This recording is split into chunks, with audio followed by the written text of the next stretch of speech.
आज रायगड जिल्ह्याला orange alert दिला असून नवी मुंबईत मुसळधार पाऊस बरसत असल्याचं दिसत आहे। तर बोरिवली, दहिसर, वांद्रे परिसरामध्ये जोरदार पाऊस सुरू असल्यामुळे काही ठिकाणी पाणी साचल्याचंही चित्र दिसून येत आहे। मुंबईच्या पावसाचा विधान परिषदेच्या निवडणुकीवरती देखील परिणाम होण्याचं चित्र दिसत आहे।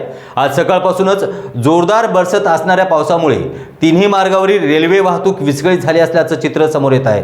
तर काही सखल भागात पाणी साचायला सुरुवात झाली असून सकाळपासूनच पावसाने जोर धरल्यामुळे चाकरमान्यांचे या ठिकाणी हाल होतानाचं दिसत आहे। 2 दिवसाच्या विश्रांतीनंतर पावसाचा जोर वाढल्यामुळे पुन्हा एकदा विधान परिषदेच्या कामकाजावरती परिणाम पडल्याचं देखील दिसत आहे।